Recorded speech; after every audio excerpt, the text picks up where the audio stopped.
Like for me, sometimes when I look at politicians running for office, I say, I wish I had this zeal for God. If I had the zeal they have for power, that's the zeal I had for God, you know, you would see me with wings. I would be a saint right here. Because these people, these men, these women really die for this thing. Sleepless nights. Look at the campaigns. They fly from place to place. They don't rest. For what? Power. Which they're going to lose, okay? Obama did the same. 8 years later, he will not be president anymore. It comes and it goes. It will be someone else in the spotlight. How often do you hear about George Bush? Very little. When did you last hear about Dick Cheney? Dan Quayle?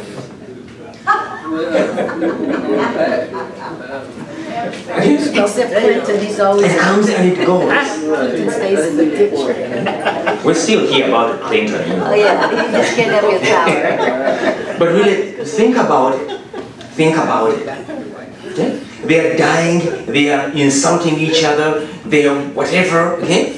For something that they are going okay to hold for a few years, and it's done.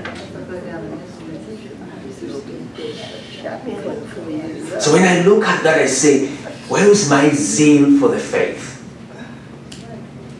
Something I will not lose forever. Where's my zeal? What importance do I put to it? That's why Jesus said to us that the sons of the children of this world are more resourceful in their dealings with the things of this world than the children of the kingdom of God. Excuse me. Because how many of us have the zeal for salvation of the faith as politicians do for power?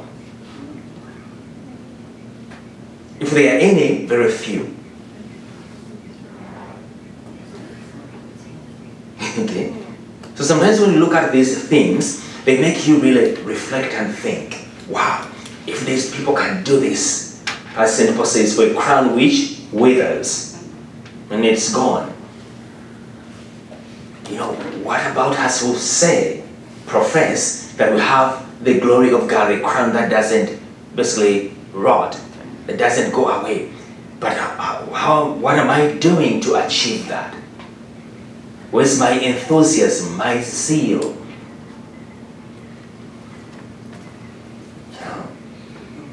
So the value and the ordering of everything toward the praise of God.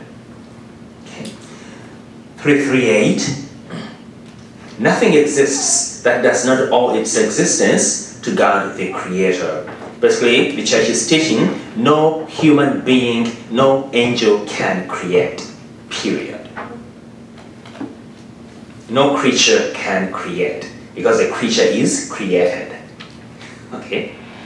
Now we can say what we call subduing, co-creating, okay, participating in God's creation, but we can't create as God does. So nothing exists that does not owe its existence to God the Creator. So the world began when God's word drew it out of nothingness. All existent beings, all of nature, and all human history are rooted in this primordial event, the very genesis by which the world was constituted and the time began. Okay?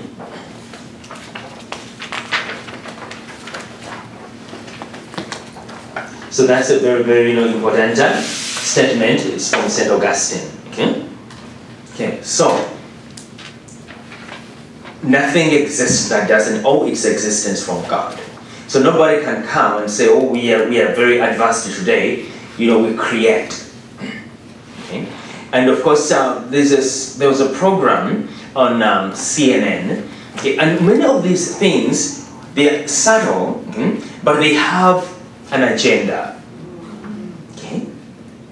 Medical miracles, miracles in medicine, by Dr. Sanjay Gupta. Okay? Medical, miracles. They are not miracles. Okay? A miracle is different from human ingenuity. Human ingenuity is not a miracle.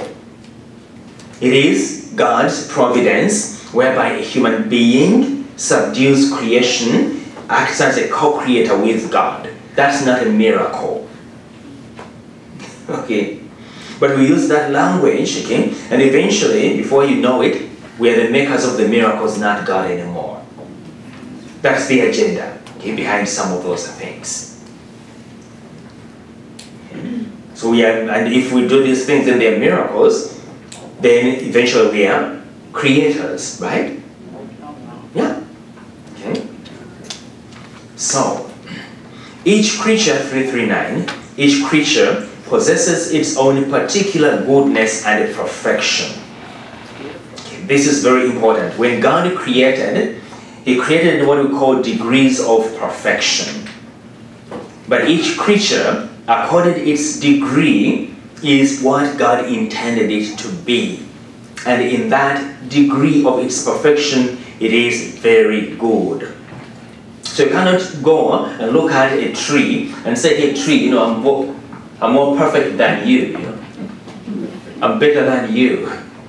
No, you're not better than a tree because you're not a tree. That's not what God intended you to be. A tree is a tree. God intended to be that. You can't see a bird and say, well, Better than a bird. yeah, better than a bird. It has its own degree of perfection. So we call those degrees of perfection. And of course, as we said before, sometimes material creation basically doesn't disobey God. Okay? It does what God intended it to do. So in its own accord, it is perfect every day. It's good and perfect. The plants, they grow, whatever, they grow. The sun rises. The sun can't say, okay, I was annoyed. Let it go shine today. I'm not coming out. Can't do that. But we do that. I'm mad at God. The sun cannot say I'm mad at God. And God says, hey son, what about today? I'm mad at you, I'm not going to church. No.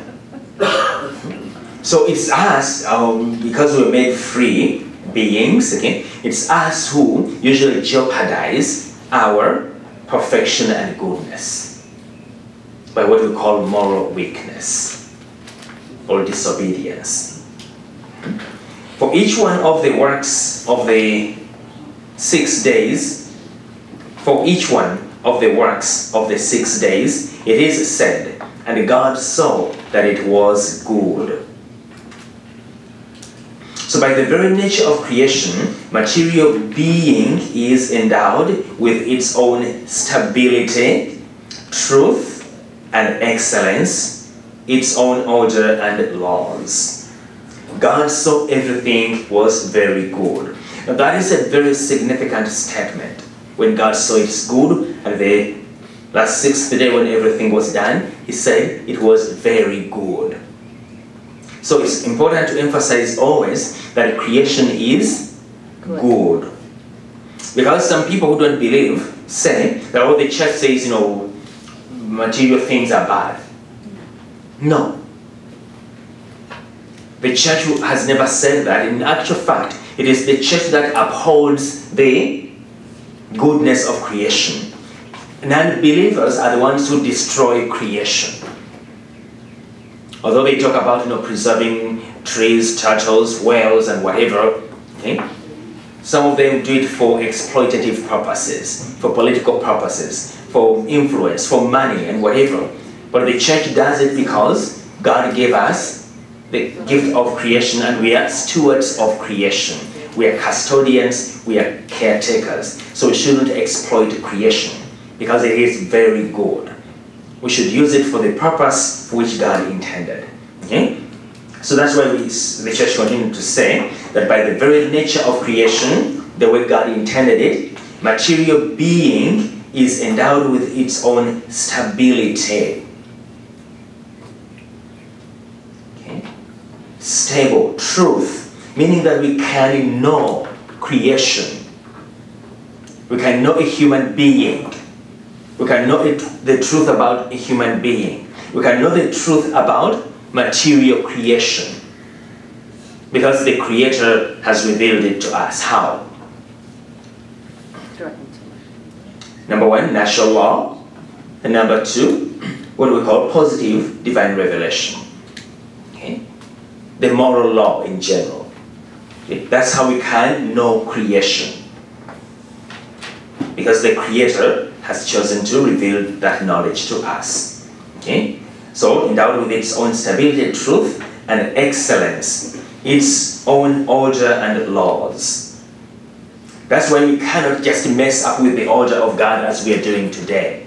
If we do that, we are destroying creation. I think you've seen in our book, The Godless Delusion, you have a man seated on a branch up high in the tree and cutting the branch on which he's seated. He's sitting on a branch and cutting it. What do you expect? That when the branch falls, you will stay up there?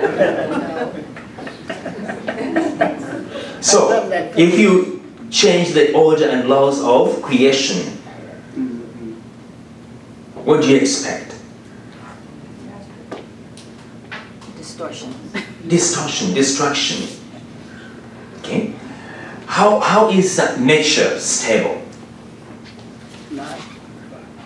Nature is stable. We talked about here stability. It's stable. Why? Because God created it. Because there are constant laws governing it. Okay? Nature can be constant because of the constant laws governing it. Okay? Now, if you ignore those laws and try to mess up with things, then you end up messing with creation. One of the biggest ways in which we are messing up this order of creation, number one, basically is abortion. Number two, which is very significant, is the area of marriage, the way God intended it. God made them male and female. He made them. That is natural law. That is the moral law. And God made male and female. God didn't make half male, half female, trans, whatever you want to call that. Okay? Yeah. Well, that is a hoax. But that's what we attend to today. So we are going counter to the Creator. What happens when you go contrary to the Creator? You wreck the machine of creation. If you drive a car, okay, that's why there are traffic laws, but also people learn how to drive. You don't get on the road and drive any way you want. Like in the US, you drive on the right. Okay? So I can't say, well, at home we drive on the left. I don't care. I'm going to drive on the left. You're going to get honked at and hit. What will happen? You'd get hurt. You know, one time, it was a Sunday morning, it was around noon. I was still in Summerlin at St. Elizabeth. I had just come back from home. So the road was really empty, it was Sunday, so there were no cars coming. So I ended up driving on the left until I saw a car coming my way. And then I said, oops, I went on the road and then turned back. But it's very easy because you get used to driving on the left, okay? So the steering wheel is always not good, so you just go. But you can't do that. Because you're going to get in trouble. In the wheel on the other side of the car? It is, but because there was no traffic. Yeah. Yeah, so just You did it yourself. Yeah. You made your own rule. okay. But that's what we are doing to God's creation. It's meant to be this way. We say no, we are going to do it this way. What do we expect? It will be a head-on collision. Okay. Yes. And we're heading for that. You can't mess with God's order and laws and expect to survive. And it's very easy. For example, you don't have to be very intellectual. If everybody today becomes a homosexual, and we enter into homosexual marriages, what will happen? The human race will be extinct in less than 150 years.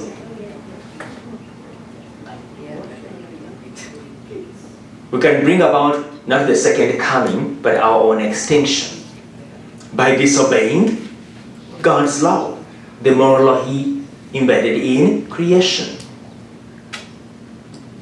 Abortion. China is experiencing the effects of their foolishness. They don't have workers. And some of those countries they're not all that interested in foreign, workforce like the US. So they are not that much in. So what's happening in China? As we said, they have killed over, since the inception of that law in the 80s, one child policy, the rest are killed. They have killed over 400 million. 400 million people. In a period of less than maybe 40 years or 40 years. 400 million. Then they changed the policy and people still didn't. And they're trying to change the policy to 2 because they don't have workers anymore. The workforce is shrinking. Okay? They're trying to change it. But why? Don't change it. You're right. You don't need people. You need money and a thriving economy. So go ahead. But not realizing if you kill people, you won't have an economy. It's simple logic. You wouldn't have any people. Yeah. So it's very important for us to understand this statement. By the very nature of creation, the very nature that way God made it, and man and woman and whatever, material being is endowed with its own stability, truth, and excellence, its own order and laws. Each of the various creatures, willed in its own being, reflects in its own way. Now remember, reflects in its own way a ray of God's infinite wisdom and goodness. This statement is of profound importance. Okay, let's dissect it. Each of the various creatures, willed in its own being, meaning that every creature, the way it is God's will. Okay? Now, we are not saying here, because remember we talked about we are going to talk about evil more, okay? But there could be, for example, like a physical evil. Okay? That's not what God wills, or moral evil. That's a defect in a creature. Okay? So we are not talking about creatures in defect. We're talking about creatures the way God willed it. So every creature in its own being is willed by God. A human being is willed by God. A woman is willed by God. A man is willed by God. I can't say, well, women are having it easy, so I want to be a woman. That's not the way God willed me. Okay, men are having power, so I want to be a man. Okay? That's not the way God willed us.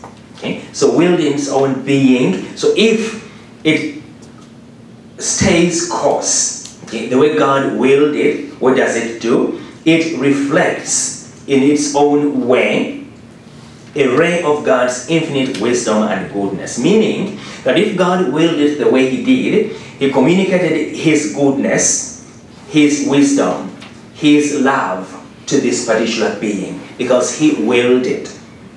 So by willing, God communicates Himself. Okay? So that's why we say creation is good.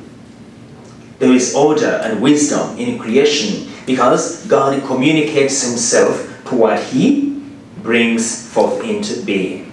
Otherwise, creation wouldn't be good. There's no way creation would be good if it's not God communicating Himself to creation. So if creation ceases to receive that communication, that creation is human beings, okay, using free will, if we cease to receive communication from God, then we cease to be good. We cease to be wise. We cease to be loving. We cease to be truthful. And all those things. Because we can only be what we are supposed to be in relation to the Creator who communicates that goodness to us. That's what Pope Benedict insists on in his writings over and over again. The human heart cannot be good without God. We can talk about social engineering, we can talk about the economy, we can talk about whatever, immigration, we can talk about whatever we want.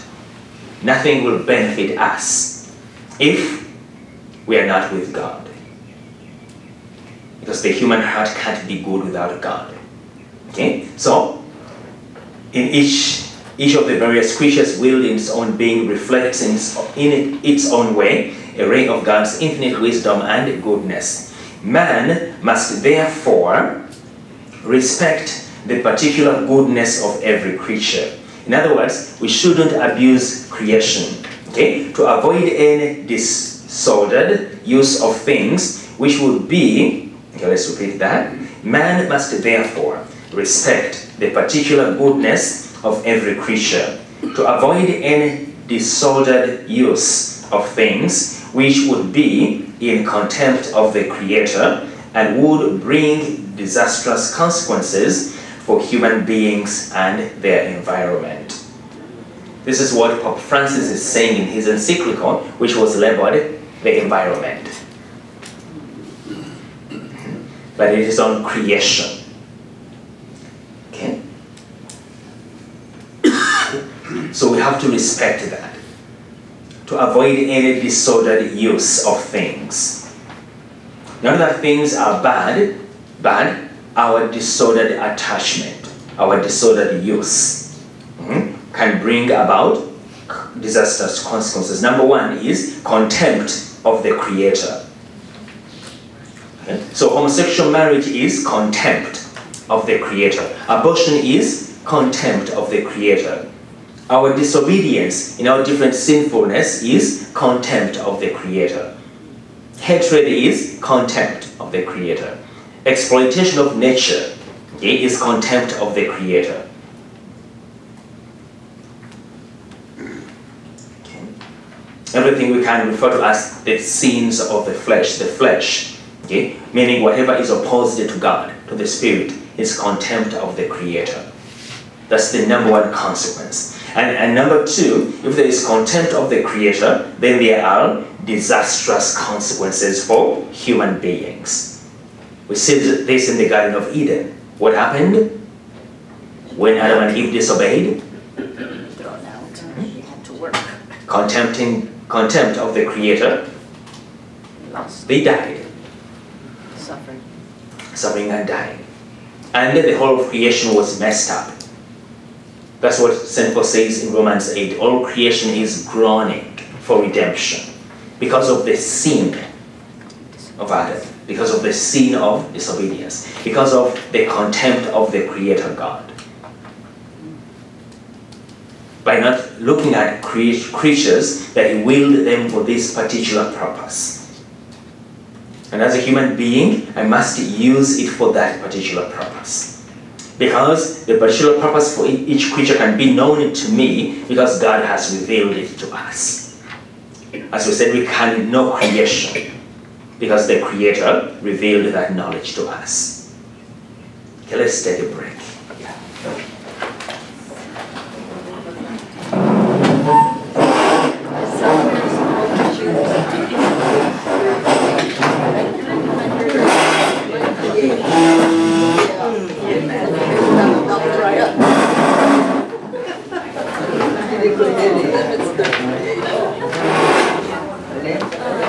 It's supposed to be hot out in Big 5.